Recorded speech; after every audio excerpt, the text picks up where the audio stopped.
let's talk about the Rolex Air-King 5501, because it is a rather interesting watch. Now, I've previously talked about the Air-King 5500, and the 5501 is very similar, albeit with some differences, some subtle differences, that I'll talk about in this video. And if you've got any thoughts about the watch, well, let me know that in the comments below. And if you are looking to pick up a watch, well, you can check out my website, where I've got a Rolex date currently for sale, and it is similar to this, so it might be of interest to you. And in any case, let's talk about this particular Rolex. And I've already sold this particular one, but I'll give you an idea. Now, with this Rolex, it's two-tone, steel and gold. Now, Rolex was using its Rolex Air material, which is a steel-gold concoction at this point in time. The Rolex 5501 is currently featuring a 1520 movement. That's a slight change from the 1530 movement that was in some older models, but the change was seemingly done to try to preserve production costs. Now, in terms of the movement itself, well, it either variously has 17 joules or 26 joules, depending on exactly which version was manufactured. And reportedly, there were some import issues with the United States, so some of the watches in the US had only 17 joules versus 26 elsewhere. It's beating at 19,800 beats per minute.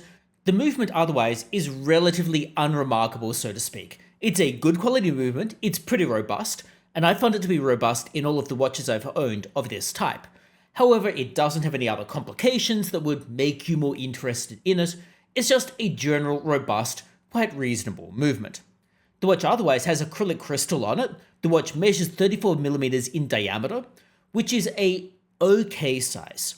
It's a little bit small for most people at the moment, but it is reasonable because many of these Rolex watches wear a little bit bigger than they actually are, so it's probably going to wear a little bit closer to, say, a 35 or so rather than the 34, but it is noticeably smaller than a Datejust at 36mm, for example.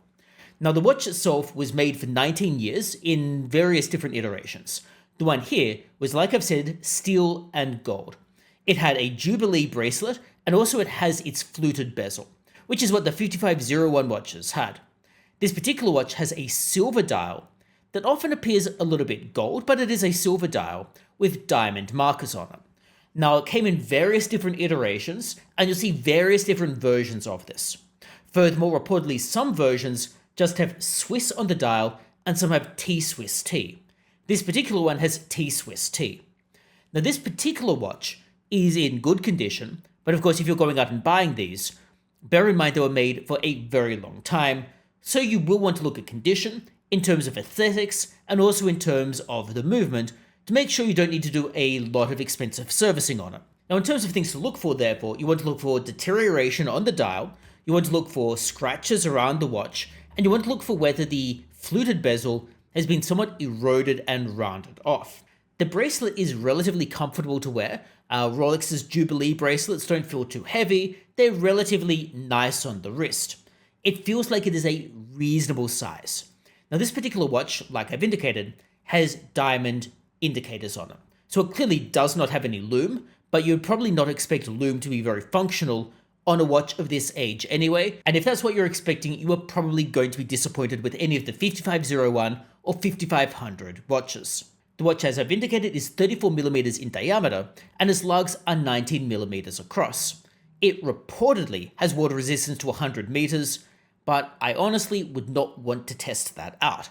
Because, let's face it, with the older watches, you don't know how the sealing is on them, and whether the water resistance is really as strong as it once was. I would probably not be wanting to try out that water resistance, but it is nice to have there, at least in theory. The case itself is relatively normal for a Rolex watch. It's clearly polished steel, and around the case back, there's not really very much there, which is exactly what you would expect from a Rolex. In terms of the dial itself, it has a nice sheen on it, but like I've said, it looks a little bit more gold than it does silver, depending on the light you've got it under. The diamond markers are nice to have. They're not necessarily my personal taste. I think they're a little bit too blingy for me. I'm not the biggest fan of diamond markers, but I don't hate them per se. I think it works really well with the fluted bezel and the Jubilee bracelet, which is probably my personal favorite combination for many of these watches, whether it is the Air-King, like in this case with the 5501, or whether it's with the Datejust. I think that's how these watches often look a little bit better, but again, that's probably personal preference. Now, like I've indicated, the bracelet is quite comfortable, but you will want to watch out for things like stretch. You might need to remove some links if the bracelet has stretched out. The clasp on this is an ordinary Rolex clasp. Not terribly much to report about that, but it is very functional. It feels quite snappy when you use it. Now, in terms of value for money, these can be picked up for not very much money. They are noticeably cheaper than a Datejust, and they're often noticeably cheaper than the more recent Oyster Perpetuals. And therefore, if you're looking for something Datejust-like, although these obviously don't have a date on them, or Oyster Perpetual-like, these could be a good alternative because they are often going to be rather cheaper, although they do only come in 34mm in this time period. So it depends on exactly what size of watch you want. Potentially that diameter is why these are often trading for quite a lot less than the Datejust or the Oyster Perpetual, because 34mm is not the most desirable. But you will often get these potentially for under $3,000 depending on the condition of the watch, where you're getting it from, that type of thing. And when you think about it that way, they're not bad value. Because let's face it, how much more are they really going to fall in price as long as you are keeping good care of it? Obviously, everything can depreciate and everything can be subject to market fluctuations.